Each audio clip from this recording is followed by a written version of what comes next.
Meet Victoria is presented by Thrive Fuel.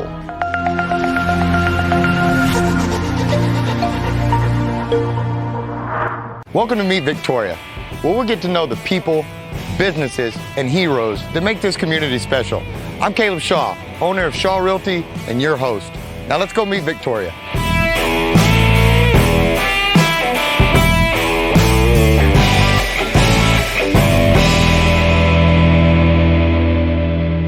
All right, gang, Caleb Shaw, and we are back at another one. Another Meet Victoria, guys. It's been a while. Happy to get back. This one's a little bit different. Normally, I'm pulling up someplace and we're getting ready to walk inside and meet the owner. Well, we're gonna meet the owner, but we're not doing it at a location just yet. We're swinging over to Sam's Club, and we're doing it for a special reason. My buddy Brandon Webb, the owner of Complete Nutrition 360, or Complete 360 Nutrition. Let me say that right for my brother. Complete 360 Nutrition, and also Hype Supplements.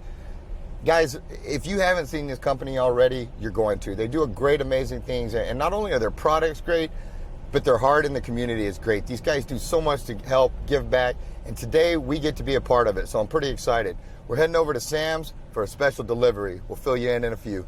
All right, gang, we are getting ready to pull into Sam's.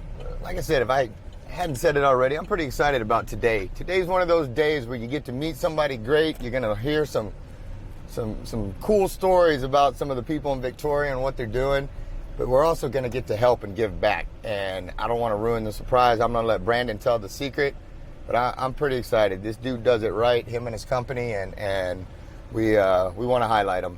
So let's go find Brandon, and we'll be right back. All right, gang, we are back. Brandon, good to see you, buddy. Good to see you. Thanks for meeting me up here. I'm well. I'm pretty excited about this, not gonna lie. I think this is a really cool thing you're doing. It's taking everything I had to not ruin the surprise and tell everybody, but why are we standing out here in the Sam's Club's parking lot about to head in there? So we're here at Sam's because we have a brand that we own called SUPPS, and we have a really cool one-for-one model. And so what that means is every time we sell a product through our wholesale channels with our retail partners, we donate a non-perishable food item. So that's a can of corn, a non-perishable packaged food, or whatever it may be. So we work directly with Sam's Club to buy all that food. And what's exciting is that we started this like 7-8 months ago, and I remember our first purchase was like $100 in food. It was like a small little cart worth. One bag carried it out practically. Yep, and now we have to get 2 of the big pushers, and we got to have multiple trucks to get stuff. And my goal someday, and I tell the food bank this all the time, is that I someday want to pull up in a semi. You know, yeah. And I'm working with Sam's Club saying, hey, we need to have you order this stuff because I'm going to wipe your shelves out buying stuff. Well, brother, seeing the way you work, I believe it. I know you can do it. I'm excited to be a part of it. Let's go in and get our grocery shopping on so we can give to the food bank and be a part of this. We'll see you inside, guys.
With Brandon.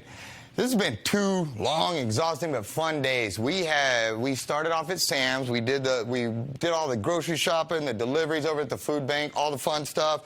Came in, weighed in, did all of it. And now you guys finally, if you haven't figured it out, all the stuff going on over here already, you finally get to hear the story. That, in truth, is why I'm here, guys. I've been blown away since the very first day when I started seeing Brandon. I noticed there wasn't an athletic event in this town that he wasn't supporting, that he wasn't at. And it was always him at it. You know, he didn't, sometimes there'd be a team there, but you always saw Brandon there. And that was one of the things that I just really respected about the way he does business and all that, and why I wanted to get in here and tell this story, because he's so active in the community and he's always giving back. And that's, you know, that's what makes this community special. And so I really wanted to put a highlight in it. And so once again, man, thank you for having me in, and thanks for letting us do this. You know, I know you didn't start here. You know, I know that there was a journey and a story and probably a lot of blood, sweat, and tears that went into us being able to do this interview right now. So if you don't mind, man, just take me back. Start at the beginning. What was your journey when you graduated or hit that phase of now it's time to launch a career, now it's time to move forward in life? How do you end up here? How do you end up with a supplement store doing this and all of that? So the floor is yours, my friend. I'll tell you, originally, I'm from Kansas. Okay. You ever been anywhere in Kansas? Pass through, man. That's it. I'm not offended. Okay. Okay. Yeah, not much there. I'm from Kansas. Complete Nutrition, which was what we were originally. We're Complete 360 now, and we'll kind of get into that. Right. They started in Omaha, Nebraska. So as you can know, Omaha, Nebraska being right above Kansas. Kansas was one of the first states they expanded their franchises into. So I worked for them. This was back in 2010. And I opened up, or I worked in some of the stores in which I was from Wichita, Kansas. Went to Wichita State. Originally going to school to be a medical doctor, to be a dentist. That kind of changed, I guess, when I got into, you know, I've worked since I was 14. In Kansas, you could work at 14 and you could drive at 14. I don't know if you can do that in Texas or not. No, a few of us did, but not officially. Yeah, not okay. officially. Yeah, you could get a farmer's permit, stuff like that in Kansas, and so you could work. And so I worked from 14 years old. I started working at Dairy Queen, and I had a job since then, almost full time. Still played sports, all that. But it really helped me, I would say, understand and respect working for something. And, you know, at young ages, I was able to buy certain things, but it was because I had worked and earned it, and I had a lot of respect for that. Funny how those two tie together. I know, right? Yeah, you gotta. It makes a big difference. So I ended up moving to Wichita to go to Wichita State. I used to live in a small town called Pratt, Kansas, not far from there. And what was really, really exciting about it was when I went there, I started working for Complete Nutrition, which the craziest thing is I think about now is that I own a store. I actually didn't get hired the first time that they said they were going to hire me. So when I used to be a part of the big franchise we were a part of, which we were 60 stores, I would always tell my story every year at our meetings.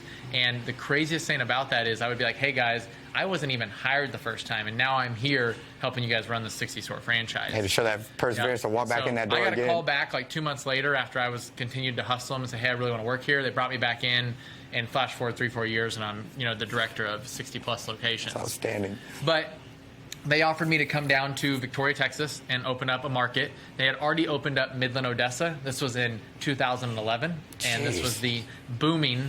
So Victoria, Texas, at that time, I think, was just starting to take off too. And they said, hey, we want to send you out to Victoria. It's the next Midland, Odessa. And Midland store was just like killing it, doing great. And so came down here. It was very mind-blowing to go from Kansas to like the oil field market down here. And the thing that I didn't know is that you have a lack of places to stay back in 2011. There weren't all these fancy apartment complexes. And the ones that were open, the oil fields bought out all the rooms to them. So I was fortunate enough to meet an employee that eventually worked for me, the Graves, Tracy Graves, realtor. She's awesome. She brought me into her home like a stray dog. That's what I always tell people. And she took care of me, and I ended up buying a house about 2 blocks away from her, which is really awesome. cool. Awesome. So from there, I was able to do that, and I started with this store. And I ran the store for about 6 months until the owners came in and said, man, this kid's doing something right. And I helped open Corpus Christi, then Lufkin. Then we opened up a second store in Midland and Odessa, Wichita Falls, Abilene, San Antonio, San Angelo, Brownsville, McAllen, Laredo. We kept opening stores. And roughly what age range were you when you were running through all this? I was 23. Wow. 24. Okay. In that age range. Man, so it's a lot of responsibility at a young age. It is a lot. I worked a lot. I traveled a lot. I think it helps. I wasn't a big, I had my years where I wanted to enjoy and party and do something like that. I got it over young, and so that helped a lot. I cared more about my health and fitness and kind of really focusing on, I really, really enjoyed working. I've been one of those people that when I was young, workplaces were fun for me. I didn't have an issue coming to work no matter where it was. Well, and I think you hit on something. There's a freedom that comes with that work, because I figured that out when I was young as well. As I can pretty much have whatever I want in life if I'm willing to put the work in for it. And and at a younger age, I figured out that if I out-hustled my friends, then I could out-hustle and get the things that I wanted, the vehicle, the clothes, and all that. But it was all tied back to hard work, and that's outstanding. Yeah, it was really exciting. So I continued to work hard, and I did grow throughout the company. Became director of sales, which when we were 63 stores, 287 employees, and there was 4 of us, the executives I would call. There were 2 owners, the CFO, and then the director of sales, which was me. And so we had a very big thing. And then 2016, 17 hit when internet kind of took off. Changed everything. It changed the retail industry. What happened is that I still think individual stores can do really well, but large store chains that didn't have a mom and pop feel that was really out in the market grinding. Right. So if we had markets where they didn't have the, like, employees were constantly changing, you know, it wasn't like an ownership feel, it made a really big difference. And so that's where I saw that we started downsizing. And when I saw that, I immediately went to my owners and said, hey, I told you about this, I'm either going to go into real estate or I'd love to buy out my store. And they didn't want to lose me, but they knew they probably couldn't afford me once they downsized. So we worked for about 6 months to a year. No bank in Victoria, unfortunately, wanted to work with us, but we worked with a bank out of Las Vegas, which is crazy as it is. I ended up getting an SBA-backed loan, so I was pretty fortunate there. It's a lot of paperwork to get an SBA-backed loan, but it was worth it. We got a loan. We were able to buy the original store that I started, which is crazy because I put all the work into it. Full circle. I had to buy it for Full myself circle. pretty much, but full circle of the true American dream that at one time in this company I was a part-time employee, and now I own the #1 store in the country that I was part of.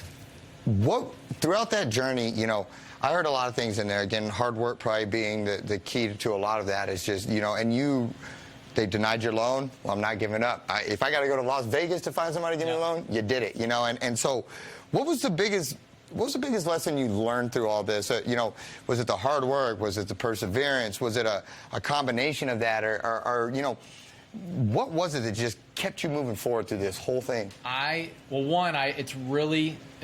kind of mind blowing. My dad is a banker. Okay. He's very well in banking. Same story. Started off as like a teller. He's like the VP of huge bank of Kansas. Okay. And when we started all this, he goes, Brandon, there's no way you're ever going to get a loan for the amount of money you need. This is coming from a guy who this is what he does for a living. Challenge and ever accepted. Since, once he told me that, I was like, thanks, Dad. Yeah. Like, you know, and dads aren't there to tell you can't do something. Right. My dad's a realist. Like, understood. I have to sit down with people and tell them whether this is going to happen or not. He's like, Brandon, you have like a 5% chance. One, you got to come up with a huge amount of cash, and then you have to get a bank to trust you and all this stuff. And so we made it work. It took a while. So flash forward and everything ever since then, every time I tell my dad a crazy idea, and I've got 2 right now, my dad's like, I ain't going to tell you can't do it, because every time I tell you can't do it, you just prove me wrong. A little fire. So I would say, you know, if somebody tells you no, there's probably a good purpose behind it, but it should fuel you in some way or not. And you got to go for, to me, you got to just go for no or fail forward. I'm very big about failing forward. Understood. The second thing I probably learned through all this, and this was a huge, I would say, stepping stone I had, was when I was part of a big franchise and you're part of a big group and you're trying to become the higher up, make more money, I wanted to be the best of the company. Now, when I own my own store, I don't care about being the best in everything I do anymore. I believe in the Henry Ford principle of Henry Ford was not the smartest guy in his whole company. Right. He went out and said, I'm going to find the best designer, I'm going to find the best welder, I'm going to find the best. He found all these people, and people would always be like, well, that's how I am now. I bring in people, and then as I promote them, I find out what they're really good at, and I make them do what they're really good at. I do not go in and say, well, I'm going to pay you more, but you got to do something you don't like. Right. It never works. They're going to accept the pay increase, but then they're not going to like the job. Well, and that was one of the things that I noticed about you right away when I spent any time in your store or with you around your employees is your leadership style was different than I would say average, in a good way, you know, because a lot of people, you know, it's I'm the boss, you do as I say, you be here at this time, you know, it's blah, blah, blah, blah. There's no chemistry there. There's no feel. There's no, hey, I feel like my boss has my best interest at heart. And my boss, you know, I'm not just a body to him. You know, he's invested in me, and he's invested in seeing me progress. And you know, and all too often, I'd argue that a vast majority of employees at other places don't feel that. Yep. You know, and most employees, I would probably argue, don't feel that. And one of the things that I noticed that you do differently is your leadership style. And your team look like a family, and your team works together. And so what is it, you know, what are your thoughts on leadership, and especially, you know, leadership in business? Why is your model and why is what you're doing so different than the average, and what's your thought process behind it? I would tell you that it's going to lead to a few things. I'll try to simplify it for my, at least. And every, I would say, business is kind of different, but they're all the same. I'm a huge fan of Marcus Lemonis, the Prophet. I don't know if you ever watched the show, but he believes he believes in people, process, and product. You start with people. You got to have the right people, got to have the right processes, and you got to have the right product, quality product. My biggest thing I learned was to let go. and allow people that if you could find somebody that can do your job 80 to 90% as well as you can do, then you can go focus on something that maybe they don't know how to do. My perfect example is that we've over the years grown quite a bit. You know, and it's hard for me to talk about success because some people think that when somebody talks about their success, that they're trying to be either cocky or, oh, this store does a lot of money or make a lot of money. Right. We've worked extremely hard to get there. So like, you know, there's people out there that do very well, and it's just a lot of times you don't see what happens in the back, in like. Yeah, they see the post. Yeah, they see the picture with the product. You see all that, but you don't see what's happening in the back end. All the work, all the failure, all the stuff you have to learn. And so that's one of the things that I'm really, really big about is I've continued as we've grown. I found that like, hey, I have to go in and delegate stuff. There's no way with the amount of customers we see a month, the amount we're growing. Now we have online revenue. Now we have our wholesale business. Like I could do it all, but I would destroy my marriage, which is number one to me. I would probably ruin my relationship with my children or not get to spend a lot of time with them, which I went through some of that with my first son where I worked all the time. You know, I would probably, when I'm the one who focuses on everything, then nobody feels valued. Like when I go and distribute that stuff and I say, hey, I get this is my shop, but this is what you're looking over. And they'll be like, and I'll be like, hey, if something goes wrong, I'm going to you. Like people aren't going to come to me. And so they get a sense of value. And so I'm very big about anything I even roll out. We have store meetings. Hey guys, here's what I'm looking to roll out. What are your guys' thoughts? And I just, you know, some places you go, they feel invested in it. Yeah, then. Some places you go and they go, here's the new rules. I go to my guys and say, hey, I want your feedback. I'd like to change this, and there's a good chance that I'm going to do this, but I haven't made it set in stone yet. So then they all get to give their feedback, and sometimes I tweak it. So because I may not have the same experience they do, because a lot of my consultants help a lot more people than I do. I'm usually here. I'm just not always the guy helping everybody. Right. So sometimes I'm in the back working on like since we got here, we've been here for a couple hours filming. I've had like 3 or 4 wholesale orders and online orders come through, and so I'm kind of like the back end guy now. But you know how it is, technology, computer, social media. And you know, a lot of people think as the owner and all that, hey man, you're on the beach all weekend. You know, let the employees handle it. You're just at home with the remote, you know, enjoying life off. And I would argue, you know, as a business owner myself, a lot of times it's the exact opposite of that. You know, you finish your full day here, and then you go home and you start your second back end part of that, and the advertising, the marketing, the books, the payroll, you know, all those things. And it's 2, 3, 4, 5 different full-time jobs, it feels like, to do that. And that stress can pile up. But one of the things, again, where I think you just shine is relieving that and spreading it out amongst your people and letting them carry some of that burden with you, because it's their burden as well, because you give them a voice in the store, and you give them a passion to want to see the store grow because they grow. And to me, that's the investment that you put into the people is reflected into your store and into your products, because then they feel it and they're passionate and they know they're taking, and it just seems to bleed over into everything you do. And I read in a book one time, and we did this recently, is that we celebrate someone getting hired just as much as we celebrate somebody leaving. So a lot of time people leave here not because they lose their job, but because they probably got a better job, whether they finished college, got an offer from a plant, or I told you I had one of mine that got an offer to be a realtor in Houston at a big firm. And so we celebrated his leaving. We even made a sale day about his leaving and all kinds of stuff. And so it really means a lot. We know everybody's birthdays. We celebrate. We have team meetings, team dinners, team barbecues. We do a lot of that. Soon I have a couple of the people we're taking on a team trip to really even focus more on some of the upper management, upper skill bonding. And so everything you do is you're playing chess and not checkers, and I like that, you know. And so where do you see yourself in 10 years with that? You know, and I know it's probably 100 different places, but if, you know, condensing it, where do you see, or what's your goal for 10 years from now? 10 years. Are we out that far yet? Are we? No, you do 5 or 10? By my 40s. I'm almost 32, so I would say I would like to be in the realtor game. I've told you that a little bit. I don't know if I know a company. Just throwing it out there. I do happen to know a company, Shaw Realty, but so it's pretty solid. I want to be more in the flipping and more of the equity owning type stuff. That's what I'd like to enjoy on some day, just more using my wealth to buy assets. Yes, sir. That's a big thing that I would be a fan of. And then I have a dream that I feel like when I have more of a track record, I would love to be the guy that companies come in and say, we want to hire you to flip our company in 30 days. just like the profit and things like that, where big companies come in and say we have culture issues, we have process issues, we have all that, and they bring in these people with mega track records. That's why I'm trying to get companies that grow, and they come in and you work with these companies, and it's something where you get the chance to go in and say, okay, we got to figure out, do you have the right people, do you have the right product, do you have the right process? And I would love to do that. And it's a very, very, I mean, you're talking like it's probably easier to become an NFL quarterback. There's not many out there, but that is like one of my dream goals is to someday become they call them flippers in the business world, where you get hired and you go in and you're in the company for 30 days.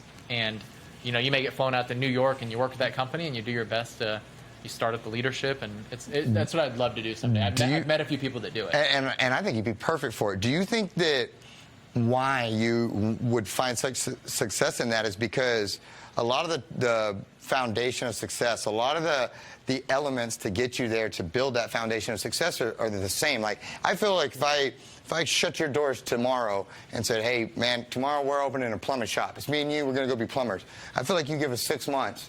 And they're going to know who Brandon and Caleb are, plumbers, and I feel like 6 months we could be having the same discussion about your plumbing business or your tree cut, name one, and do you just find that a lot of those attributes of success and those very things that would flip a company and make that, do you find that it's kind of the same and it just, you pick a business and, it's character attributes? 100%. So let's use the plumbing, for example. I have no skill whatsoever in it, but I think that I could go into a business like that and say, how can we stand out?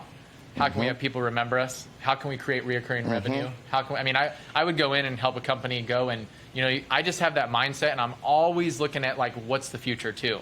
Like, we just rolled out in our store Sezzle. I don't know if you've heard of Sezzle. Sezzle is payment options. So a customer can come in here and shop with us, and they don't pay in full. They create a Sezzle account. Sezzle pays me up front, and they pay Sezzle over the next 6 weeks. Oh, wow. It's really cool. Well, kind of like a layaway, but they take it with them? They get to take the product with them. They do 4 installments over 6 weeks. It's like every 12 days. Oh, wow. And I get paid in full. It's really cool. And they don't pay any interest on it or anything. So it's just Sezzle makes their money by charging me a rate. But it's a great option for people. It's really popular with the younger generation because they're on a lot of websites now where, hey, do you want to activate your Sezzle and you can buy this shirt for 4 payments of $6. That's crazy. So it's really cool. So we just rolled it out. I don't know. I see monster companies that use it, big, $100 million supplement companies, and we just rolled it out. I think we're one of the smallest. Man, I feel like trying to stay on top of stuff. Well, I feel like we could make this a week-long show, but before we get to it, I noticed, you don't just have 360 complete on the shirt. You also have HYPD, and throughout the episode, you've heard it, you saw us shopping, we've talked about it, but just one more time, man, what is HYPD and why do you have it there and tie it back into the shopping and all this stuff, but tell me about HYPD. Actually. I have it on here. So we have Diamond and we have HYPD. They are part of BAM, which is brick and mortar distribution. Okay. So HYPD is our main brand. This is something we're starting to grow now, which I'm really excited, and I'll explain a little bit of this one. HYPD, what's really, really cool about it is we started it in, I would say, August of last year. So we're, 8 months? And I don't count even a full 8 months because 2 of it we literally could do nothing when it came to more distribution type stuff. But this is a brand that we started with a single product. We now have over 23 products in 8 months. But we donate 1 non-perishable food item for every product sold. That's from a wholesale side. So when I sell to myself in my own store, or I sell to any retail partners in our current about 20 states right now and over 53 locations, which is exciting because I just showed you the map. That's a lot. We'll put a graphic in there, and it's to see the growth from right here in Victoria, Texas, and when you see this map, it's pretty impressive. And Texas is exciting because we have, I think, 18 locations in Texas, so we're really dominant in Texas. But our goal is to be in 100 locations by the end of this year in all 50 states. We're really, really hustling for that. That's awesome, Hawaii is going to be, and Alaska are going to be hard, but we're going to If you need somebody to ride with you over there, go scope out locations. That's the exciting part, right? Call me. Yeah, I'll go along. So yeah, we get to donate, and it's really grown. I still remember our very first month, we donated like 80 pounds in food, which was maybe not much at all, like quarter shopping cart, half shopping cart. The most recent one we did with you, it was 922 pounds. It was 822, and they came back and go, we weighed it wrong. It was even bigger. Yeah, 922 outstanding pounds. And so if people, to kind of give you a realism of that, it was your truck full and my truck full in the back. Yep. We could have maybe fit a little more on top, but it was 2 pallets. Yeah, it was loaded. Yeah. It was loaded, and we did that. We unloaded it and reloaded it. And we had to take a picture with. Yeah, it was a lot. It was a lot, and got us all nice and sweaty and stuff. And no, man, and that that was fun for me to get to see. To be a part of your busiest day that day, to see the growth. And I know even within that, you had a goal, and I heard you laid it out and you spoke it into existence when we were there at the food bank well, I'll let you tell, what is the goal for this year? For the food bank delivery, your ultimate goal on that? When I first took it there, they kind of didn't really think much of me the first couple times I went. And then I started donating 200, 300, 400 pounds. And I told them, I said, hey, someday I want to pull up in a U-Haul or a semi, and you guys are having to unload pallets off this. My big goal is that I actually have so much food that we have to donate that I go in and actually pick out certain states that we have massive accounts with, and I can call a local food bank, say, what do you need? And I literally order from the Sam's Club or whatever, and I have them deliver to that food bank. So we eventually go in and actually pick out regions. Or maybe, for example, if something catastrophic happened, a hurricane hit, we openly let people know, hey, Victoria, we're not going to donate to you. We're going to donate the 2,500 pounds to this city. They just got hit by a major tornado. That would just, it's I get the chills talking about it because, we went through that hurricane here, and I saw what it was like it was unbelievable when we didn't have power. Non-perishable food items, that's why we focus on non-perishable. Right. They are extremely, when the grocery stores lose power and all the food goes bad, nobody has refrigerators, nobody has ways to cook. You need these non-perishable food items. Yep. Well, on that, you touched on hard times and the hurricane and with the COVID virus and all that. What is, moving forward, what's your advice to people? What's your message to others that we're in these hard and troubled times and is it of perseverance or what would you say to people right now that, they look and see, man, Brandon, right now we're getting our butts kicked or things are going bad, but Brandon, man, he's making it and he's progressing and he's helping people. What would you say to people, if you had some advice? I would tell you, no matter how hard it gets, never stop giving. Give your last dollar if you can. It'll come back for $2 in some way or some form another day. I would also tell you that never quit focusing on yourself. And I don't mean that in a selfish way, but progressing, most people, improving. as they grow and improve, your mental health and your physical health, mental health more than anything. I'm very big about that. I try to take care of myself because when you become a business owner and you have family and kids and all that stuff, me and you are going through a lot of endeavors like that. It's really hard on it takes a toll. Males or females. It's one of those things where as I got older, I realized that being fit and all that's easy, but I had to focus on my mental health too. I had to make sure I was eating right, sleeping right. Working out has always been great for all my good, your dopamine, your serotonin, and all that. So I really focus on myself in a non-selfish way. I really want to take care of myself because anything that happens to me, it affects my business. It's a domino all my effect. Employees are with. Yeah, my wife, my kids. There's a lot of people that I think anybody in this world, it would impact a lot of people if you weren't taking care of yourself and something happened. And it makes total sense. Is there anything I'm forgetting before we wrap? Is there anything you wanted that I didn't touch on that you want to get out there? No, I tell you this, we're not done yet. We've got a lot of exciting stuff that we're working on. I told you I got a couple of big things we're working on. I don't think I've told you about, but in this whole fitness and health and nutrition realm, I think there's a lot of opportunity for us to continue to grow. But I am really excited for HYPD. I told you we're hopefully not far out from a warehouse. It's awesome. Which is super exciting. It's one of those things when you commit to a warehouse, it's super scary because you usually commit to one that's 10 times the size you need because you're going to sign a lease and you have to think, well, where am I going to be in a year from now? So you buy this place and you take up this much of it and you're like, how am I ever going to fill this? Yeah, and it's a leap of faith. Yep. It's a leap of faith. Well, thank you so much for your time, for having us. I feel like I grow every time I'm around you, and I'm always listening to what you say and following and observing how you handle things. And I've always been very impressed, and I'm sure I will continue to be. And guys, on that note, we're going to come back in roughly about 30 days. We're going to do the check-in. We're going to, hopefully, I'm going to be chiseled and jacked and just shredded, looking mean, and win the contest.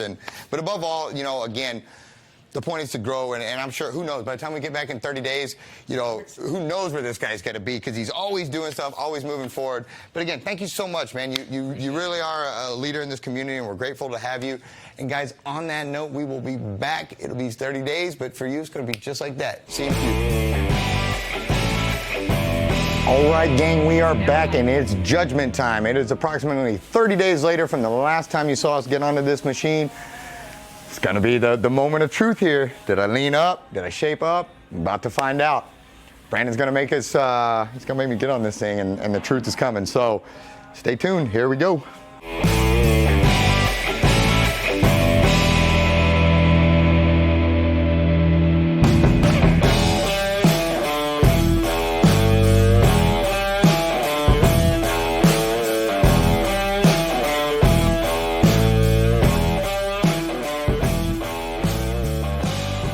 All right, so we got the results back. It's official, and we don't have a winner. But we do have a winner. We have two winners, not one, but two winners. Hats off to my friend Trevor. Well done, sir. We had a tie of 16.5 points apiece. Break it down for us. Explain that real quick. We do a pretty cool scoring system. So for every 1% of body fat you lose, you get 3 points. And for every pound you lost, you get 1 point. So over here, equaled out to 10.2 points of weight loss, almost 10.5 pounds, which was awesome. And then about 2.1% body fat loss, which equaled to 6.3 points or 16.5 total. Well, Caleb had only lost about 6.5 pounds of body fat, but of total weight, but he lost about 3.5 pounds or 3.5% of body fat. So that was worth a lot because you get 3 points for that. At the end, though, they both got 16.5 points, and it was a overall tie. Outstanding. And the point, we did the weight loss contest for extra motivation and for a little, competitiveness and all of that. But the real point of this, guys, is to choose health, to seek health, to try to, I think I can probably safely speak for both of these gentlemen, is that you can just enjoy a life a whole lot better when there's a whole lot less of you to carry around and when you're in a little bit better shape and you don't wear out so quickly and all that good stuff. And just in case you need some help, some advice, I happen to know this store that carries a ton of amazing supplements, a ton of amazing stuff with a great staff. Where's that place at again? I don't know where it's at. Maybe we're in it. Yeah. Complete 360 nutrition, guys. Brandon, thanks so much for having us over here for the episode, for the time. You're doing something good here, man, and we really appreciate what you bring to Victoria, what you do for not only your customers but for the city and the giving back. And I was proud to be a part of it that day. I was proud to get to join you while you went and you made your shopping and all that. I'll tell you for the last part of this, guys. I'm gonna take it off so I could talk a little easier. But guys, you don't have to take product from our store, any store, or anything. We have, you guys, when I weighed you in, I think I told you how many users we were. You guys were user like number 8,100 and something. So like a lot of people, I really honestly, I have people that come in here and they're dead set on supplements are the only way to lose weight. And I actually don't like to put them on product because then it's almost like a fail safe. I say go home and just eat healthy for a week. Let's weigh in today and just go eat healthy for 1 week because that's gonna do the most for you. Mm-hmm. Supplements only work with a good diet or working out. They don't replace a bad diet. They're not gonna go and take over your workout. They're more something that is just like having a better baseball bat or a faster car in a race, but they're not gonna replace the mentality and I would say more of the mindset that you have to change a lifestyle to really hit that goal. Understood. And that right there speaks to his character, the fact that he just told you all that kind of stuff, because I guarantee you there's probably a lot of stores that you can walk into that they're not. They're going to try to sell you something. And so, again, this is, that's just a testament to who you are, man, and how you run things and why you're successful. And once again, thank you. I enjoyed it. We had a blast. Complete 360, Hype SUPPS. Give them a call. Come in, try the machine, and buy their stuff. It's awesome.